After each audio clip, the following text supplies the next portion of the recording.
Olá pessoal, aqui estamos nós com mais um Bom Dia Bob Dylan, sempre com muita alegria, trazendo coisas desse cara aí, o Bob Dylan, coisas sobre suas músicas, seus álbuns, né? E sempre agradecendo muito aos compartilhamentos, as ativações de sininho, as inscrições. Muito obrigado e deem like, like é muito importante. Se você está vendo, aproveita e dá uma clicadinha lá no joinha. Bom, hoje nós vamos trazer a música When the Night Comes Falling from the Sky, do álbum Empire Burlesque, que foi gravado em junho de 85, e não houve um período específico de gravações, de sessão de gravações para esse álbum, e eu já vou contar por quê.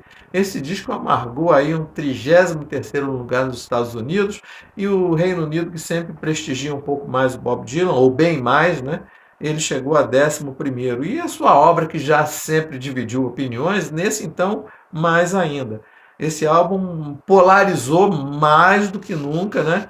A Time elogiou muito enfaticamente, já a maioria achou que foi um álbum irrelevante e, inclusive, houve quem dissesse que isso é um espetáculo vergonhoso, esse álbum. Bom, quando passado esse tempo todo, passados aí 40 anos, nenhum álbum de Dylan, em toda a discografia de Dylan, é considerado hoje mais merecedor de uma reavaliação do que esse. Né? E, bom, com exceção da primeira faixa, que é Tight Connection to My Heart, e da que nós trouxemos aqui, When the Night Comes Falling from the Sky, que receberam, que mereceram sessões especiais de gravação em fevereiro e março de 85, todas as outras, o Dylan já tinha lá é, gravações em fitas demo prévias, e ele mandou para o produtor, olha, mandou esse monte de fitas, se vira aí, faz um álbum com essas músicas aí. Então tem um clima de catadão aí esse álbum. Inclusive, o Dylan, palavras dele, ele disse assim: vasculhei bolsos e gavetas em busca de músicas e peguei algumas que eu nem lembrava direito a melodia e levei para gravar. Bom, isso é uma demonstração de que Dylan não parecia muito afim de gravar nada nessa época, devia ser alguma obrigação contratual. Isso vale também para o álbum seguinte, que Knocked Out Loud, de 86, né? E esses dois discos parecem mais álbuns compilações, digamos assim, do que propriamente algo planejado, né?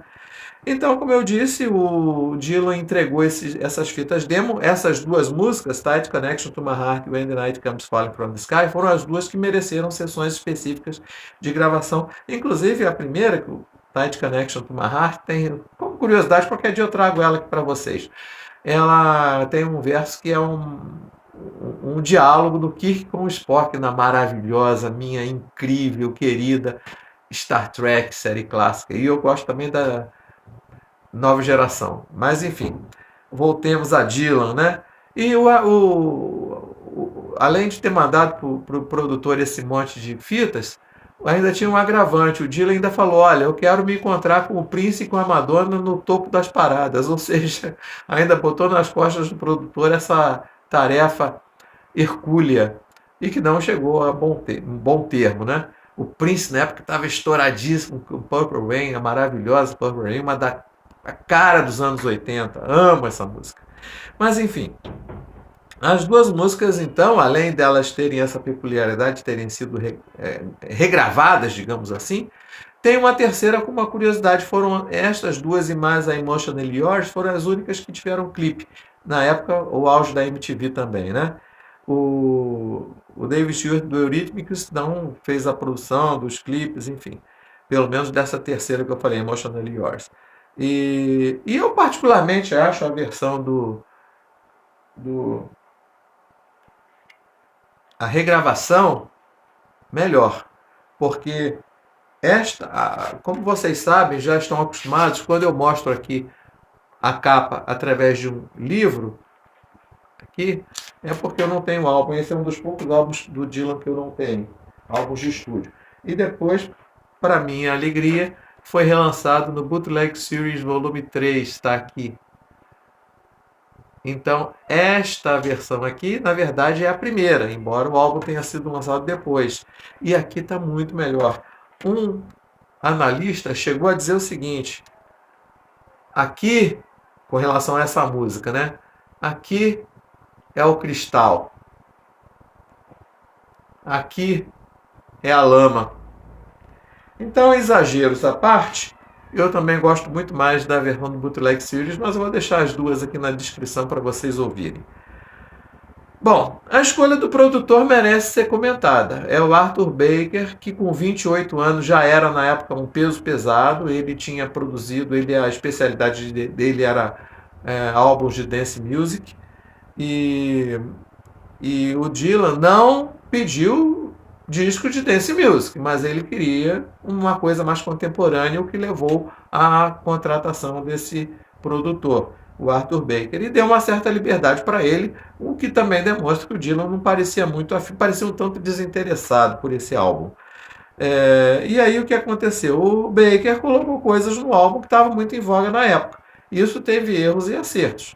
Os acertos está que o conjunto da sonoridade é bem elogiado, mas também tem erros crassos nessa substituição dos chamados instrumentos reais, vamos colocar instrumentos reais entre aspas, por sintetizadores, que isso foi feito aos montes pelo Baker na remixagem, causou algumas coisas absurdas, tipo o melhor baterista de rock da época, que era o Jim Keltner, que trabalhou inclusive com o Dylan no Traveling Wilburys. Ele não era de nenhuma banda, mas era contratado, digamos assim, e foi contratado pelo George Harrison, por Neil Young, por um monte de gente aí, peso pesado na música, né?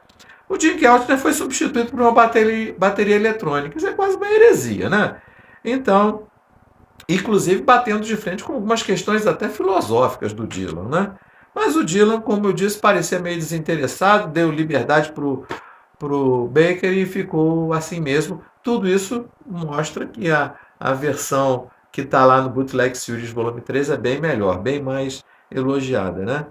Bom, e também já comentei aqui do Catadão, né? O Dylan, como eu falei, ele vasculhou bolsos e gavetas, palavras dele, para encontrar músicas que ele nem se lembrava como é que era a melodia, né? E colocou tudo junto aí nesse disco, né? Bom, e também acabou resultando nisso uma obra que parece meio datada para aqueles anos de ouro da MTV, né? Aquele clima high-tech de videoclipe, né? Então isso dentro do conjunto da obra de Dylan também soa muito artificial, também soa que não é assim, não é a cara do Dylan, sabe? Bom, então, apesar de tudo, apesar de todos esses senões, apesar de todas essas críticas, essas considerações negativas que a gente fez, a gente não pode negar a qualidade das músicas. E isso, relembrando que anos 80 foi a pior fase em termos de criatividade do nosso Bob Dylan, né? E mesmo assim saiu um disco que, como eu já disse também, merece uma reavaliação. Nenhum merece ser tão reavaliado que nem esse, e não sou eu que digo, é a crítica especializada que comenta isso. Com relação à música When the Night Comes Falling from the Sky, ela tem uma mensagem propositalmente dúbia e às vezes é até sombria, porque à noite muitos entendem que essa noite do título seria o inverno nuclear. Por exemplo, nesse verso: ainda ontem eu sei que você flertou com um desastre do qual conseguiu escapar. E também alguns interpretam que é um amorzinho prosaico de alguém, né?